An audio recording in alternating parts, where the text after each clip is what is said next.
Hey, what's up everyone? Welcome to another episode of How Pros Do It. Today, we are gonna be watching Skiter from Tundra. Let's see his farm pattern with Medusa and how he carried until late game. Let's go.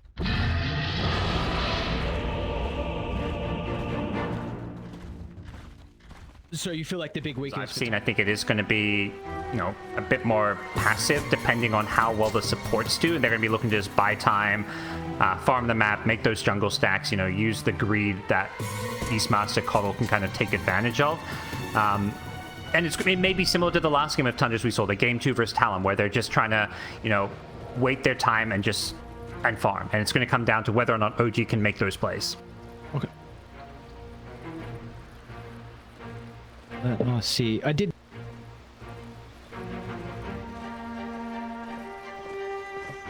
One and 3, nothing too.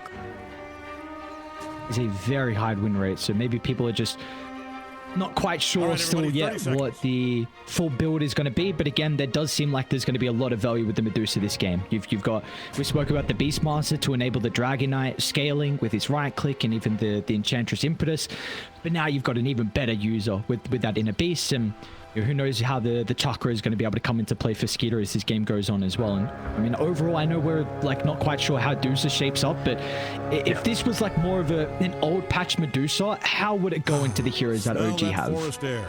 Not amazing, just because you don't heroes like Timber, Doom. You've got 3 tanky kind of strength cores. They're going to get kind of tickled by Medusa, but once you hit that item timing later on, you do well. So I think it does well late game, but it's whether or not you can get to the late game. It's tough for those heroes to maybe kill a Medusa when they're going to be getting constantly kited. Like once Scotty comes online, you're just being... it's hard to get on top of her outside of maybe the Timbersaw. OG, they're going to start with a pretty early tri-lane down bottom. I go hiding the trees, and of course you're going to have Kit Track to be able to wrap around as well, so they're already looking to put a lot of pressure onto the Tundra off lane and pop out of the trees and be rewarded with first blood. And you see Instinct Tigers going to look to try and join MC up at this top lane. Yep. Yeah, I feel like last time we saw OG, they actually did the same move. It's they're just going for that first blood with their tri-lane, and then they're instantly going back to the dual lane. So it's only a very temporary tri-lane, and Tiger may get another kill. One or two more right clicks. Ooh, heck.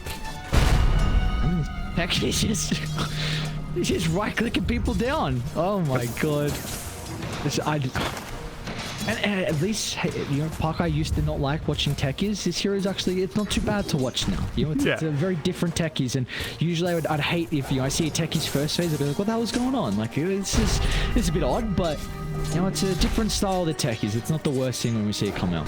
Yeah, I don't think anyone can complain about teammates picking techies anymore when it comes to their pub games. It's very much a teamfight hero, very much a dominating lane hero as well, with the blast off and the sticky bombs. So something that can really build up to a lot of teamfight damage. We've seen the Ag Scepter a few times as well on the hero, just completely turn teamfights.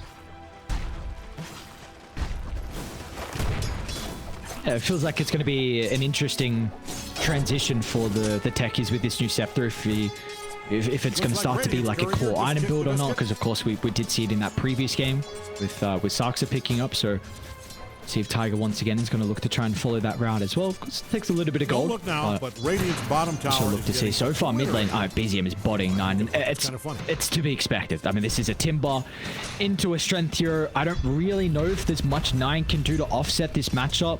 Maybe you can consider about pulling the creeps around the tower. I'm not quite sure how he'd be able to make this lane at least somewhat okay for the DK. Yeah, I mean, kind of expected, but I feel like early level Timbersaw, you never really kill a DK because your nuke's a low level, so I'm a bit surprised that 9 doesn't have a few more last hits. But yeah, he is really in for a rough one, so not going to be able to get the same kind of help as he did in previous games as well. And not getting to play as Alchemist that he's been absolutely dominant on, so just in for a bit of a rough time. That he is, and well, it feels like for Tundra, I mean, a lot of this game is going to come off to the back of the stacks, and I know I'm quite now with the map and the increased size of it, it's a little bit more difficult to make multiple stacks at once, but you're going to be forced to do that. You need it for the Beastmaster to still hit his timings, and even for the Medusa as well, to be able to continue to accelerate his farm. So I guess for these beasts it's a little bit easier because he can use the boars, and I honestly wonder what build we're going to get out of 33 as well, because so far we've seen a lot more of the aura builds and not many Helm of the Overlords, at least from the games we've seen Beastmaster. Yeah, right now just has that Helm of Iron Will queued up, which can build into, you know, various things, so we'll see what he ends up committing to. Could be, you know, the Helm, could be the Crimson Guard. The action down bottom, they're going to kill 33, speaking of him, and Saxa may be in trouble as well. This Weaver 1-1-1 build, the buffs that he got to the Gemini attack really paying off here as he gets 2 kills for the team. Alright, we could be starting to look a little bit more Weavers coming up if Kitrax continuing to have the performance that he is so far. What a start to their safe lane. Duragi absolutely free farming. I think this is... Okay, never mind. He's gone boots and the raindrops with the injection of gold that he was just able to get, but he's already got that ring of health to give him a little bit of sustain down bottom. So this also doesn't look like a lane that's going to be too easy for Tundra. And I mean, that's a big thing we've been praising from them so far, right? Parker in a lot of their games, their side lanes have looked exceptional, and in that big advantage. Top lane as well, they might be able to get another kill. Staking a step back to the safety of the tower. Tiger's still able to man fight though. This universal hero, he's got some decent damage, and Enchantress going to have to try and reposition accordingly. They're so far just kind of ignoring Skeeter. He's just sitting there, full health, nearly full mana. Obviously, it's a shaker, so there's not a whole lot you can do. But back at mid, BZM bullying 9 underneath his tower, keeping him away from the creep wave. This is just a terrible situation for him to be in. He's trying to get some free fire last hits, but times are tough for the mid DK. This is, as soon as BZM hits 6, this is lane over pretty much. We're going to need maybe a sustain item, but I should say a mana sustain item. Once you get the arcane, he's just going to be able to spam him out. And DK's, but what do you do, man? Like, you can't rotate supports because your other lanes are looking rough. They're going to come now. Let's see if they'll the damage though with Sakstra and snaking. BZM, of course, no point in the chain, so it's going to be difficult for him to reposition. Kitrak is here as well to maybe offer up a helping hand, but there's not going to be much the Weaver can do in that 9. Got the Elder Dragon form, pops it instantly, but of course Kitrak very, very survivable and won't even require the Sakuchi. But regardless, so Tundra, that's a big kill. You help out 9, he's going to be able to get a little bit of damage into the tower now as well. A much needed kill. I was kind of looking at this like, how do they even kill him? But apparently both supports gets the job done. Another kill down bottom, 33. He's having a rough time, but definitely the first time in a while we've cast a lot of Tundra games here on this stream, and it just feels like their early game, their lane stages always go so well, and this is the first time where they're losing multiple lanes, it feels like.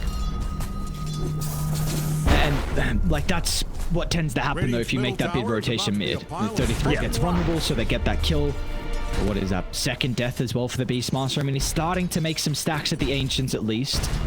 It was one of those things I feel like it just had to happen though. Like, this DK was about to get solo killed. He was going to lose his tower probably to the level 6 Timbersaw who just bullies him away. So bringing the 2 supports, you know, you're just telling 33 like, sorry dude, you got to just play on your own a bit. This mid lane is about to just lose us the game if we don't make this rotation. Forget I said that. Their bottom tower and they're even bullying 33 back to the T2 tower. Oh god. And they're going to come in for the Wisdom Room. Kitrak gets it with the Shikuchi. May pay the price though with his life. Gonna be able to replenish the axes, and not even required in the end. So even though we got the Wisdom Room, still going to give some experience over to Tundra and a little bit of gold. I mean, that's much needed for 33 to get him closer to the Helm Dome. Meanwhile, Skeeter's even getting kill onto MC top lane. So, I mean, that's really the one saving grace it looks like for Tundra with how well this lane has gone for them. Medusa is off to a great start. Yeah, just complete free farm. She's been untouched, not pressured in the slightest. And I think, yeah, you look at this, a game like this, and you're like, well, if Medusa just free farms and gets to a point where she's got those big late game items, has the inner beast to buff her up, you know, you can get that solo crest that's become very popular as well to even further buff up her damage. Very much is a game where Medusa could potentially just 1v5. And look at 9's net worth. He's just one creep away from the Timbers as well. So, I mean, And like you said, that rotation was probably necessary, even though 33 went down, because 9 is actually sitting pretty solid in regards to the graph. They've done a good job keeping these runes away from the Timbersaw and his bottle. Even though the DK doesn't have a bottle, just making sure that they now put pressure back onto the OG side of the map. 9's been using his ultimate off cooldown just to poke this mid-tier 1 tower, but elsewhere, Tundra are going to lose their support Enchantress to a rotation from BZM. Yeah, and I do wonder what the build's going to be from BZM this game. If we were looking at the last patch, it would have been Kaya and Sanj. You're looking at maybe a Blink and Scepter early on for some of the mid-timbers, but of course it's a much different Scepter. So I've seen some of the offlaners actually rush it, but I don't know how different it's going to be for a mid-timber. And I don't honestly know even how good this Scepter is on the Timber at the moment as well. It seems like people haven't experimented enough with it.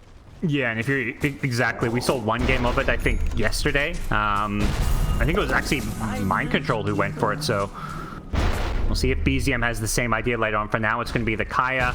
I mean, items like Bloodstone is still very good on the Timbersaw as well. You may want some utility like the Yule Scepter just to like throw Medusa up in the air in these fights so you can kind of ignore her, but plenty of options when it comes to the Timber build. Looking to maybe make a go onto SKiter top lane though. Trying to force out some reactions potentially. We're forced to pop the Stone Gaze. That would be enough to be able to turn, but I mean OG now, you know that Stone Gaze on cooldown, so you might need a little bit more mana for MC to make another attempt, but if they bring a +1, then they'll probably shut the Deucer out of the lane. Well, this Deucer completely out of mana here, so is at that point where she's full health, but she's not really full health since her model is her helpful nowadays. It's one of those things where it's going to take a long time for teams playing, like for carry players who play Deuce and for people playing against Deuce to like understand when you can kill her with the changes that have happened. It's so funny watching a Deuce get blown up from 4 to 0. It's just, I've seen just way too many hilarious clips of Medusa die just from the most random things. I don't know what made them want to change it, but you know, the hero needed a rework, and we'll see what Skid is able to do. Of course, he was able to pull it out in some games where it wasn't even looking strong. I mean, we could take back to the game 3 of the grand finals at TI. You know, we weren't seeing the Medusa in the meta at all, and it's like, why not? I'll play it. Yep. I think the big thing is the hero gets like destroyed by mana burn now, so you want to make sure you pick it in the right spot. Bottom lane, OG, they'll be a little bit too late to protect your track buckins. Firm later on afterwards. They won't be able to get anything more, but the tower, along with some of the remaining creeps, is now 9. We've still got Sartsa nearby. Dragon Tail's going to be set up for the blast, but with the Doom turnaround, Yuragi, well, they're going to be able to pump in plenty of damage with the Timber nearby, so a bit of a streak as well for Yuragi to find, and there's nothing that Sartsa can do to protect 9. I love what we're seeing from BZM on his Timber. Like, he was showing up top to put pressure on as soon as, you know, this Beastmaster's had a rough laning stage because the DK needed all that extra help. So they correctly identify that he's going for those Ancients and rotate in the Timber, who can not only help get the kill, but also take away all these Ancients that have been stacked up. He continues to contest these Ancients here. Does he be a little bit careful? This is something that Tundra are definitely going to want to stop and contest. Yeah, they're bringing in numbers to try and deal with BZM here. Can they even get him though? Oh, Snake King's got a little bit of a duel going on inside the river. We brought up with a kill. A lot of one charges to work with as well from Snake King, but BZM's able to fly over the top and help burst him down. So a 1-for-1 in the end. Well, I mean, you got a lot of space getting created top lane. MC's loving life. He's been uncontested so far. Skeeter's still getting plenty of farm as well. So even though they're disrupting over towards the Ancients and slowing down 33's game, you still have this Medusa, which may be a big threat as the game goes on. Yeah, has got the Blink queued up as his first major item, following, you know, all the stats from the Phase, Bracers, and Soul Ring. So will be, for now, your pretty classic Earthshaker things, and that Blink timing is going to be a big one for them. I feel like it's going to pair up pretty nicely with Doom maybe having an Octarine. It's been a very greedy Doom build so far from Yuragi with the Midas Boots of Travel, going for the full farm mode, but OG is going to come online in a big way, I feel like, here in like a couple of minutes. But for now, not quite ready to defend some of these towers. The DK has made his move down bottom and going to get an easy tier 1. Radiant's sturdy bottom tower was built to withstand. Do we feel like OG need to start talking about how they're able to shove Skeeter out of this top lane? Because he's continuing just to shove the lane with Mystic Snake and then go back and get these two camps right next to the tower. Yeah, I think it's tricky. I think it's right now they're just taking the approach, which is probably the only approach they can do, which is like he's going to free farm, but we free farm as well. Like they're going to probably try and take out the tier 1 top tower, which is one of the best ways to, you know, force Skitter maybe onto the bottom side of the map to go farm the Ancients, and that's where Beastmaster wants to farm. I think the big thing is you want to not let Tundra like farm both top and bottom parts of the map, because they have, you know, Coddle Beastmaster who can farm stacks, they have Medusa who farm stacks, they have a lot of heroes who can farm super efficiently, so you want to try and, you know, shrink the map for Tundra. Good play from them. Just the Blinding Light push closer to 9, so he's able to get that Dragon Tail. And that, importantly though, gives Saxor just a little bit of extra gold to get towards this Spirit Vessel, which again we spoke about in the draft was maybe a reason why they wanted to value the Coddle mid. Regardless, Saxor is going to have it a pretty good timing. So this will really be a bit of an issue for BZM. I mean, even the Earthshaker, a strength hero, you got the Doom as well, like you said, has gone for this greedy route. So there's going to be a lot of value out of the Vessel this game for Saxor. Yeah, I think with Tundra, it's like, you know, why run Coddle mid? Sax is basically a core when you plays it 4, so like he's getting his farm already up there with almost 4,000 net worth, well ahead of these Radiant supports, just by nature of being a Coddle who gets some farm priority and gets to push waves. Yeah, definitely a game that's kind of slowed down, and I think that's something that favors Tundra right now. So you can see the pressure on OG. They're going for a bit of a smoke, maybe trying to find Skeeter up in the top. Probably recognizing that, you know, he's farming top while the other heroes farm bottom. We just can't let him get away with this kind of greed. They want the blink reveal from MC, and they're going to be able to find it. Skeeter does react, though. Is this Stone Gaze going to be enough to buy some time? The reinforcements are starting to turn their attention over to the Medusa jungle. They're taking a bit too long, though. Please, team, hello? Anyone coming? Even a Doom's going to be used. Nine's finally going to be in. We disrupt MC, but it just groups up for the double Echo Slam. And now the men are gone in his breathing room. As a result, he'll get back to the safety of the T2 tower. Now Tundra, they got to think twice about how long they want to stick around, because the respawns are coming up shortly. MC's going to get back involved. The beautiful double fissure onto 2. Nine's going to get pushed over the wall, though. At least it'll prevent them from getting the kill onto the Doom. And MC, he might be able to do it by himself. What's going on? Everyone's back alive. Tundra, do you really want to stick around in this attempt? MC, he'll go down, but BZM, that's where a lot of the damage is going to be from OG. Gonna try and lock onto the target of Saxor over to the right side. 33 is Amaze will show up as well. If we got a 5-on-5, 16 minutes in, I'll look to get involved, but now Skeeter is isolated. Deuce has got no boys nearby. Looks like over the stuns lacking, Skeeter should be able to reposition accordingly. We'll be okay for the moment. What the hell just happened?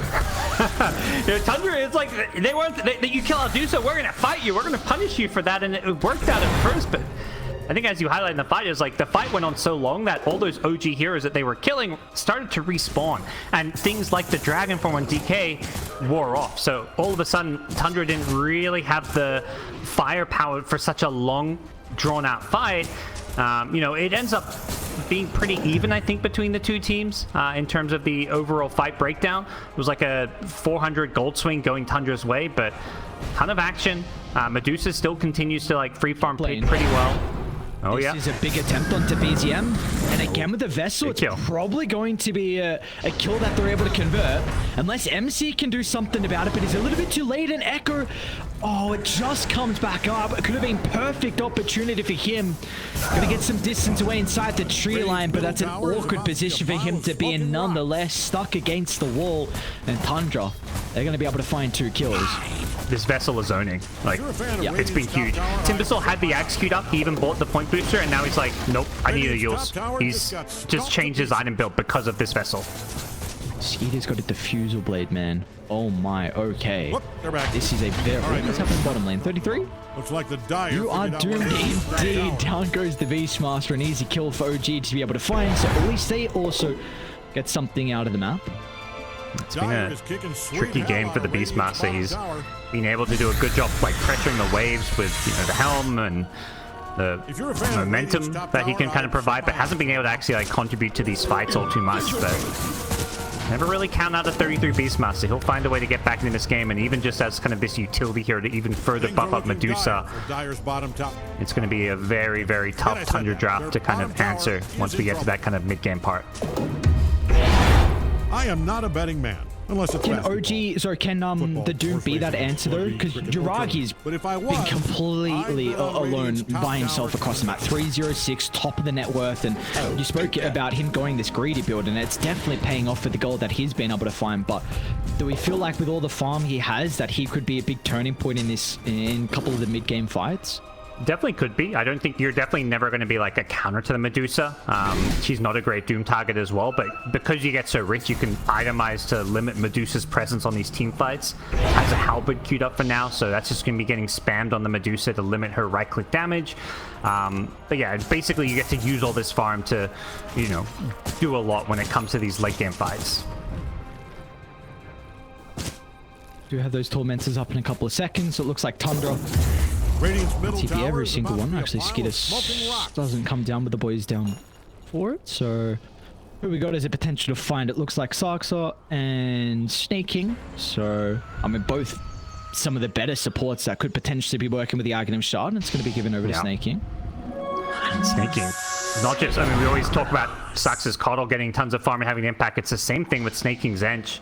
And we've seen this before, but we continue to see it where Tundra supports, like, you look at the support net worth, they're doubling the net worth of these Radiant supports, and heroes like Ench can use farm incredibly well. Coddle, of course, his Vessel has already been like a game-changing item, and will continue to be even as stuff like Yule Scepters come online. This, man, if Tundra get Aegis, and then along with Skadi on Skeeter, this good game could get very difficult for OG to be able to handle. It just seems like such a good Skadi game as well. We spoke about the Vessel, you're going to get more effectiveness to mitigate all the sustain that the Doom and Timber can play with, and if they commit into the middle of the fight, you're going to have a difficult time about getting out. Completely uncontested Roshan, so Skeeter grabbing this, and with Skadi not far away, he's probably going to have a couple minutes on this Aegis left with the Skadi up, and they can just take any fight they want. They can take all these outer tier 2 tower objectives and really just up the tempo here. Top tower might even just jump over for Tiger. They're going to get a glimpse of him pretty shortly. Now we're right into Hawk range, but yeah, they've already used the blink, so it looks like Tiger's going to be fine. If you're in the vicinity of Dire's top tower, I mean, Nine's also got 3,300 gold in the bank right now, so they're definitely not going to be considering about trying to breach the high ground. Not without these next set of items to come out for them, but you're very happy with getting this tier 2 tower. Yeah, I'd be surprised to see them go high ground, given that, you know, you're 1,500 from a Skadi, but they may try and like poke at it just to force heroes to come back and defend, because right now OG have like 4 heroes on the map, a couple in enemy jungle, they're pushing top, so the best way to stop your enemies from being greedy is just to say, hey, we're gonna go high ground. Like, yeah, we're close, we don't have these big items, these Skadis and things, but Beastmaster Medusa, even without a Skadi, like, we can still threaten. Threaten they will. They're even gonna smoke behind Medusa, so what is the call from OG? How many heroes are you going to bring back? They're losing this tier 3. That's crazy. They're doing this, like you said, 4k gold on DK, 1,000 gold away from a Skadi, and Tundra just utilizing this Aegis just to force the issue.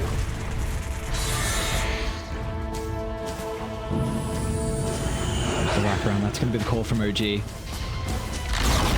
gotta ignore this Medusa. Get to the back lines. Try and deal with the Coddle. Oh, look at the Enchantress position. Just perfect once again. The read from them, recognizing pretty much the only angle for OG is going to be all the way around. Be the long route from MC. Skitter's still just plunking himself forward. They want to take the Doom out of the equation. So it looks like he's not going to be playing with the ultimate. Nine should go down pretty easily off the back of that, but through with the roll as well. MC, he could spellcast. Great reaction down at 33. Now they've got the numbers advantage as well. Over to the high ground they go with Sarksa. Forced off the reposition. Oh, this awkward position for OG. How do you get out now? BZM slowed to a crawl. Chain up in a couple of seconds. Be able to make it back to the safety of his own high ground, but Tundra Are they gonna stop? You've still got Age. I don't think so. That's Doom down as well. They've got the Skady now, so Skady Diffusal, you mentioned, like, you just can't move at all, and just plop Skiter on the high ground. Like, how do you actually address this Medusa now? Is this gonna work? A back. Kitrak's gonna go down on the right side. I mean, Skiter's just stopping 3 heroes from running past them. Yeah, he's like, I don't know, he's trying to keep creeps out of the base to keep the backdoor protection, but whatever it is, Skiter just doesn't care. He's happy to just 1v3 on the high ground, and anything being thrown at him is just, it's tickling. This Medusa is well and truly online, and just doesn't feel like they've got anywhere near the damage to address Skiter's Medusa. And the issue is they haven't been farming as well. They could have potential mid lane. Another jump on a 9. And beautiful read from OG. I mean, you see Tundra, they're a little bit slow to potentially connect to the DK. So once again, they're going to be able to blow him up to start the fight. And you still have the Echo Slam to utilize as well. Eyes on MCs. His Blink's getting cancelled though from the Medusa illusions. So making it awkward for him to find an angle into the middle of the fight. And try and attempt this now for the moment. But Skiter's just popping himself so far forward. This blockade. OG unable to crack it right now. Yuragi has to do it back up to work with. They want to take care of the supporting class of Tundra, but again, Skiter just puts himself forward. It looks like Kitrak should be able to deal with the Beastmaster, and they're not going to be able to find the deny in the end. Kitrak, can he get away though? Time-lapse into Sakuchi. Reveals himself for a second. Sakuchi back into the blast, and Kitrak still will go down. And he's wasting some time at the Ages. I mean, you've already got the full set of barracks down bottom, so it's not really like they could have got more objective damage. I'm going to be honest with you, Aries. I don't know if this Aegis matters. It's Medusa. Like, it's not like they're even close to killing her once. I mean, obviously, they're ignoring her because she's got the Aegis, so the story can very quickly change when the Aegis is out of the equation. But OG is doing a good job of isolating these cores they can kill. Like the DK back-to-back fights where he's just being jumped on and killed. Like the mid lane there didn't even need the Doom. In bottom lane, he was the Doom target. They're, you know, trying to take out these key heroes that aren't Medusa. But 4 seconds left on Aegis. Can they make this happen? Again, they want to deal with everyone else. Jiragi off to the right side finds an angle. MC as well. That's the echo they've been waiting for. MC, he's been ever so patient. Back-to-back fights, just waiting for the one opportunity. And finally, he finds it onto 3, and OG. They can look to get back out onto Tundra's map now. It's been a while for them to cross the river, but off the back of that fight, they can do it easily. Nope. Tigers, enemy lines finds a Medusa, but maybe not what he wanted to have happen there. Had to force up away, but what a huge fight. What an Echo Slam, and they knew this was around when the Aegis is expiring, so even though they don't even come close to killing Medusa, Medusa can't just stand her ground and help her teammates out because she risks just being, you know, the 4th kill of that fight if she stays. So as soon as the Echo Slam hits, she's just like, nope, I'm out, no Aegis. This is just not a fight we should take. We need to regroup, reset. And definitely, I think, not being convinced that this DK item build is being ideal. He's just looked too squishy with this Midas Mjolnir. I feel like he either needed to go for the Ags or the BKB first. You've got this Medusa who deals enough damage. I think just going for survivability and tankiness is really what Tundra need to be doing. Just make it so you don't die to an Echo Slam, you don't die to a Doom. Obviously, stats aren't great against maybe the Timbersaw, which is probably largely why he goes this build. So, you know, there is a lot of good merits to it, but fight after fight, it just feels like 9 is just, you know, the punching bag for OG's spell damage. Well, they're looking to hit back, though, on Tundra. They've got a very good Hawk that's scouting at MC currently. You'd love to take him out of the equation. We've seen what he's able to do in one of these previous fights, and if he's able to replicate it, then OG, they come to the ones in the network lead. Looks like they'll just get the jump onto Kitrak, though. Still going to be pretty difficult. Might be out. Weaver is incredibly slippery. It looks like he is indeed out. So that's going to give them more time for OG to get towards the items because, man, they're going for halberds on halberds on halberds. They are looking to take the Medusa completely out of the equation. They've already got 2 halberds and BZM wants a 3rd as well. So we could be bring up the argument shortly that there might be some issues on Tundra if they can't right-click on the Medusa. You say a 3rd, what about a 4th? Techies has a halberd. Oh my. So, okay. we'll hold that because they're starting to TP top to the outpost, and they do have Sarksa there as well already. So if it's not Medusa dealing damage, the only real other way they do it is Enchantress right-clicks with Impetus and late-game DK right-clicks with Scepter. So it's not like they're only addressing the Medusa. They will also deal with some of the other damage sources as well. So this is a very cool adaptation from OG. Yeah, it's very much like, you know, you already are forced to ignore Medusa in these fights, so if you can ignore her while she does 0 damage, it's perfect. And DK is their #1 Doom target. Every single fight, if they can Doom this Dragon Knight, he's going to get doomed. So, you know, you're already somewhat taking him out of the fight. I think Tundra need to find a way to better, like, protect their DK, whether it's his itemization or just the way they play in position, fight around their vision, use these Hawks. They can't afford to have be the ones getting jumped by the Shaker. The chain stun with the techies and the, you know, all that nuke burst damage. You just can't have Doom blinking in and getting that insta Doom off on DK before he uses a spell. So fight around your vision, and maybe if they get an Aegis again, I'm curious if they even consider like other heroes to put it on. Probably not. I think if you don't get to Medusa, she's going to be the one getting Doom and potentially blowing up. But it is something to, you know, consider, is like, how do we adapt here? Smoke up from OG. Yeah.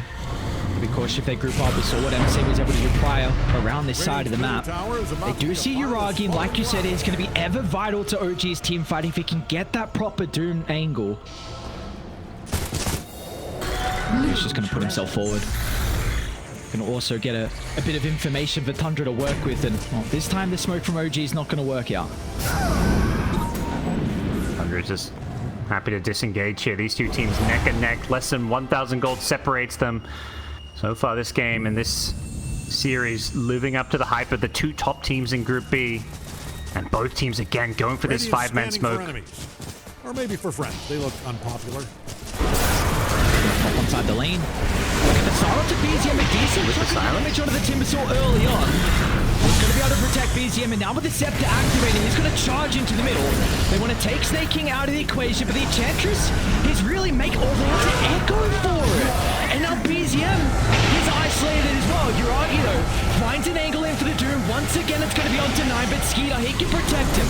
The Incase buying some space, but it's not going to matter. BZM off the back of the buyback. They're just going to clean up the supporting class once again. They'll isolate Skiter. He's stuck in the fissure. They'll leave him to last. They recognize they can have him completely alone. They don't have to fear about the Medusa with how they've itemized against Skiter. And now that he's by himself, they can toy with him. They soak inside. High five. Stun lock him down, burn his mana, and soon take his health as well. I mean, he'll bring the techies into the grave. You know, play around high grounds, play around vision. They need to be the ones like jumping Doom, for example. Like, get a blink stun on him and try and blow him up so that your DK doesn't get doomed. Because I think as soon as DK gets doomed, it seems like the fight is lost at that point. I just don't think they have enough damage and enough, you know, the supports plus Medusa can't do it themselves. And I'm not kind of including the Beastmaster there because this Beastmaster is very much just like a utility buff up my Medusa kind of build. Doesn't have that late game damage, doesn't have an Ag Scepter or anything. Going to the Solar Crest next, so it's all about just making Medusa do more damage, but Medusa's not doing damage, not with these quad halberds coming into play. A lovely free Aghanim shard to get for the Earthshaker. By the way, Kitrax Weaver has a Nullifier? Holy cow. What do we feel like is the big reason behind the Nullifier that's been picked What's he got to purge off? Good question.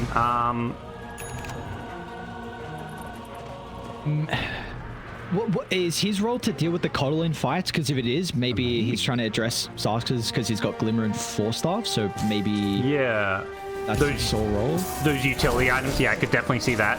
Because I don't think there's any like amazing thing to like dispel off per se, but perhaps things like, you know, yeah, I think just the utility items, although they were going to see Coddle get picked off by Doom here.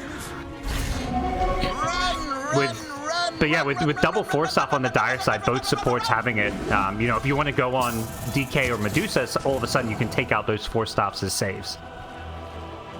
So this is really the big item. Skiter with this BKB now. So still still the thing in question is Tundra's stuns, and a lot of that has to come down to, you've been mentioning, if 9 gets doomed, you're going to be lacking 1 stun, and who do they roar on 33? Because they could still just kite the BKB regardless. There's not a lot of control from Tundra, so this is your one response. You'd hate to go into it from Medusa, because you're one of the few heroes that it feels a bit awkward to go down this route, but it's a must this game against all the Halberds. Yep. It just gives you this guaranteed for enemies. period where you can just, you know, get those right clicks off once you're in the middle of the fight. I'm sorry, it's just creepy. So, see how this next fight goes around this. They want to maybe buy time for the Aegis to expire first. But it does feel like a game that could very easily drag out. Like, I don't think OG can go high ground at all. Like, Tundra's high ground defense is pretty insane with Medusa Coddle. Not to mention, like, the big thing for Tundra to win a fight is just to have vision of their opponent so they can get the jump, like jump someone like the Doom. So, like, OG's drop never really goes high ground unless they just win a team fight. Well, speaking of OG, they've got incredible vision to take a fight down bottom, and they're going to start before Tundra gets set up. Once again, Sarkson will be caught out without the boys behind him. They're going to turn to Skeeter as well. Doesn't want to activate the BKB just yet, so instead we'll use the Stone Gaze to be a bit of a deterrent to push OG away. Nope. I need these pickoffs wherever they go. Elysium's out of mana mid. He's going to need some help. And they don't Of course, he's got the Aegis. The boys need to come pretty fast. He might die a second time. Slimer, of course, is going to be able to have some spells to look to utilize to jump over the top of the FOB control. They're going to be able to secure the kill. MC, though. Maybe not. Is in the last second. He tries to TP out, but he's not able to make it. And our Tiger jumped in as well, but he's just buried his own grave. Whoa. He had the big advantage, and they've just thrown it away now. 9. He's caught out Kid Track, but they won't be able to hold the Weaver into place, so at least he will escape. But this is a 90-second window without the Timber. Yeah, the big thing Tundra recognized there is that Doom had actually TP'd back mid. The mid tier 3 needed defending. There was like a double siege creep wave that was just like bringing this tier 3 low. And the second Tundra saw Doom back there, they're like, let's jump, let's kill this Timber. We'll kill him twice. Without Doom in the fight, like, that is the, you know, the head honcho of OG's draft right now. He's 30k plus net worth. You need this Doom there. There's no, they know there's no buyback on Timber because of the last fight. It was essentially a dieback. Does look like they're going to back off for now and not force the issue with maybe the techies respawning. They're also having their creep wave mid get cut by some illusions, but either way, 2 lanes of rack. So they've lost, like, you know, that was obviously they won that fight, but prior to that, they lost the Roche fight. They'd lost a couple of team fights where Doom was going out in DK, but they suddenly find themselves like a 2 racks advantage is pretty significant with the pressure to the creep waves. And they just killed BZM's Corey as well, so I mean his buyback's up in a minute, but he's not going to have the gold. That was a Lotus Orb that he was looking to buy out there. So, big item that he's not going to play with. You just got a Disperser completed on Skeeter, so he's upgraded the Diffuser Blade as well. So, let's see what he wants to use that for. Radiant's top tower has bit the big biscuit. Think Tundra want to go high ground here. Again, I think whoever's like the ones pushing just are at a disadvantage. I mean, definitely for OG, that drop just doesn't push, but I think for Tundra, it's like they're going to just fall back, look to get that next layer of items up. Heroes like DK have a lot of room to grow and scale. And just play around, maybe finding that next big pickoff, but OG themselves about to hit level 25 on their Doom. And, you know, I think they're going to probably feel like they just kind of screwed things up a bit there with Doom kind of splitting away from the team and then BZM sticking around to get caught out. At least 2 of the initiating heroes on OG, they have ninja gear on Uragi and MC, so kind of got pretty lucky with the pool of items they could have decided for. Yep. Maybe potentially help out with some of their initiation.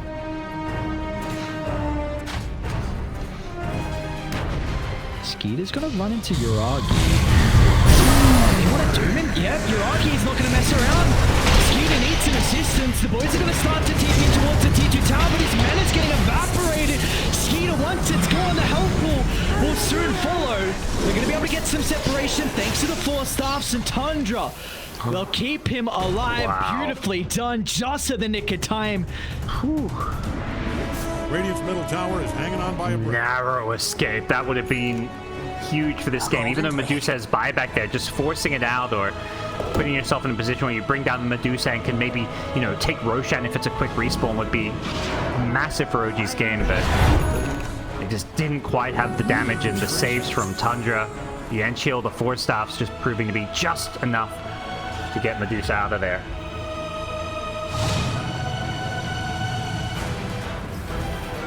This Will-O-Wisp as well for Saxa to work with inside some of the fights, and OG have zero hero that's going to be able to address that, so that could make it a little bit more annoying for some AoE control in these wild team fight engagements, especially this one potentially down bottom with this Roche spawning. Yeah, and none of the heroes having like BKBs and stuff too, so it's, you know, you don't really want to build BKB into like, you know, Medusa and Beastmaster. It's like a lot of right-click damage. CMC. Yeah, here we go. Got Skiter. They got the Doom. Another Doom onto the Medusa. Some of the points to play with it. All their attention is solely put onto the Skiter. Let's see if they're going to have the damage going to break him down. It looks like that with a case. Skiter is going, but he's going to fly back and he's going to use it instantly. But no team. They can look to get support and cut before the Medusa is able to connect to the team. It's BTM onto the bridge. The use of the recall means that Skiter is back in the midst of it all, and OG. It's an all-out retreat for them. They've used all of their ultimates. That's Roshan. It's a quick Roche respawn, so it's waiting there for Tundra if they want to fall back and take it. At the same time, they can smell blood in the water. They want to find that pick-off or two, knowing there's no Doom, and they've got the Will-O-Wisp on Tiger. They're good for stuff out. Yeah, Roche it is. They have to get this Aegis now. They just use buyback on Skiter, because what's going to happen is OG now get to reset. All they have to do is wait for these big ultimates. They need Doom back, and then they can look to take another fight where maybe Skiter gets Doom. So getting him an Aegis is critical. And Doom is back soon. 12 seconds. You've got Echo as well. I mean, this fight's going to be off the back of MC. Needs a huge Echo to cancel the Roche, and they're going to be a little bit too late. So Skiter's got that second life. Rocket's going to jump the Enchantress, but again, Tundra. They're just trying to intercept OG before they get in the area. They've been able to reset the position now. This is a difficult fight for OG to take, but they still feel strong. The Stone Gaze activated early on. They'll be able to turn it back, but BZM getting pummeled into by the Impetus. They're still going to be able to use the Scepter to protect him for the moment. Meanwhile, on the backline, 9 doomed up. They want to take the Dragon Knight out of the equation, but it means that Skiter can stand strong. But it looks like OG will go back to their old tactic. Do their best to kite Skiter, deal with the Axe, and then find the Medusa, but it's not going to matter. MC, he'll do his best with the Echo Slam. It'll get rid of 33, but they have used every single ability. All only have cleaned the Beastmaster and now Tundra. They can look to clean up. Again, they're going to be lacking the stuns to catch up though, so OG should be able to successfully retreat. Clutch Lincoln's stopped the DK stun from catching MC with his TP out there. And the DK Ag's proven to be vital there. He guts Doom, but he just flies over cliffs and he's impossible to bring down because you just can't keep up with him when he's flying over these cliffs. Still a numbers advantage. OG, yeah. You're looking to get a bit crazy with this? They see the TP in. They don't have Doom right now, but they don't mind. Doesn't matter, it looks like. Snake in. It'll make him work for it, but it's not going to matter. Just being down a hero, and OG capitalize. They know there's no Beastmaster. That's a lot of, you know, Medusa's damage kind of comes in from the Beastmaster, Inner Beast, plus the Solar Crest. Not to mention, yeah, all the auras and utility from the helm as well as the pipe. So forcing that fight there with, even without a Doom, works out fantastically for them. These fights are so weird. And we're hitting crazy late game. Like, everyone's 6-slotted now, as far as the carries go. So, you know, there's only so much more heroes like Doom and Medusa can get. Hang on. We're gonna shy away from the rapier now. This is, oh, Did Medusa have it queued up, or? No, not yet. We got Bloodthorn queued up, but, there's still a little bit of room for it. Yeah. I'm curious to see how this DK goes later on. I do feel like, you know, level 25 DK's got the Manta queued up, which could be a nice way to make it harder to get the Doom off on him. And that does feel like a hero that it still has, like, an empty item slot or two. Like, you can upgrade the Blink, you can replace the Midas. So, He got Spell Prism as well. That is a must-need neutral item for if you are going this kind of Scepter build on the Dragon Knight. And this hero scales very well. It may be a little bit different just because you have the break on your Argy with the Doom, but this is an incredible scaling hero. It catches a lot of people off guard with what you're able to do in the late game. Yeah. So that's really, you know, we're hitting that crazy late game though. We're 45 minutes in. It's like, who has that better late game scaling? And I don't think there's an easy answer to it. Like, heroes like Doom Ultra late game, you can just remove one of these mega farmed heroes from the fight with a Doom. It's going to really come down to the execution. You know, whether you're able to blow someone like a DK up within the Doom, whether you can land these Earthshaker Echo Slams. So I wouldn't give the edge clearly to one team or the other here, even though we're at the 45-minute mark. Start onto the Timber. BZM's in some trouble. Be able to get the Roar back onto 33, but still a lot of damage is being applied. They've got to try and drag him back in. Spirit Vessel's activated. Meanwhile, in the backline, though, Yuragi, he's found an angle. He's got to try and doom up the Coddle. It's not really providing them a whole lot at the moment. At least it's space for BZM to be able to reposition. They'll still be able to get the kill to Tiger in the end. And now Yuragi, he's completely stuck inside the middle of the lane. The Doom's in trouble. They'll have plenty of damage thanks to the Medusa to be able to secure the kill. An instant buyback's going to come out from the Doom. But what can he really do without his ultimate to work with? They'll tear apart the DK, and now it's just Medusa. Skeeter against the world. Under the heavy investment, multiple buybacks. They want to close out this game one right here and right now off this fight. It's still tricky. I think you want to kind of regroup and reset a bit here. It's a 5v4, and you know Doom doesn't have a buyback, but that Doom is coming. Almost got caught there, but that Doom's coming back online fast with the Octarine Core. Will they force the high ground here? They've got only 20 seconds on this Aegis, so they're going to be exposed after that. And there's no buyback on Medusa for 2 minutes, so it's not like you can be like, okay, we'd still go for this and we have buybacks to fall back on if this messes up. So this is a very risky push for Tundra. It's worth going for the Mega Creeps, perhaps, but I think the downside is maybe too high for them with the Medusa buyback being on cooldown. Some shot enjoys though, so 33 is going to be able to get his. It's definitely still nice. 10-second reduction in the Hawk, so extra vision, but onwards we go. No Aegis now, like you said, no high ground, but what were the buybacks, the big ones they got? So, I mean, Tundra used 3 actually for that, so that's a big win nonetheless. That's DK, Beastmaster, and Coddle down, and just for OG, it was the Doom's buyback that was expended. So, overall, an incredible fight from OG. Yeah, and they were the ones fighting into the Aegis, so, you know, that was a clear victory for OG. And now this game breaks wide open. With all these heroes not having buyback, it means if you somehow win a fight, you could just win the game off of that. He's actually going to jump in aggressively, Yuragi. Oh no. He doesn't activate the Doom. Now the Ignis, it's proving to be a bit of an issue. They've got the break and Skeeter with the damage. They'll pump away the life. And he's the one that brought back prior. They don't have Yuragi now for the potential last fight as MC. He's caught out as well, but the buybacks are lacking from OG, and just one misstep is all they needed, and Tundra can walk it down now. A big misstep it was, blinking in aggressively. Like you expect him, okay, he's blinking, he's gonna like BKB. He hasn't gone for the BKB, he's gone for all these other big late game scaling items, but that's where the keeper of the top tower, I'd shut my eyes. Radiant's top tower just got demolished. Oh, Radiant's top barracks just fell.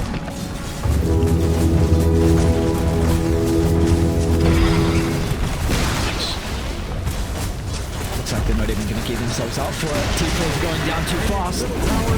The Weaver shows for an instant and just gets blown up. Easy, and we'll try and chuck some spells out, but Skeeter just beelining towards the throne. They do have MC back alive. This could be activated as well. They'll try and chop the Echo Slam and use everything onto Skeeter, but it is just a last-ditch attempt that in the end will not work out for them. Their heroes will crumble, and it took them a while for Tundra, but this Medusa lineup will prevail.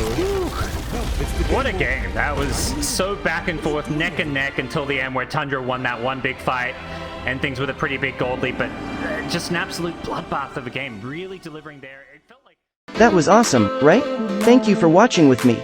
If you want to see more videos like this, please hit the bell icon to be notified for the next uploads. Stay safe and see you on the next one.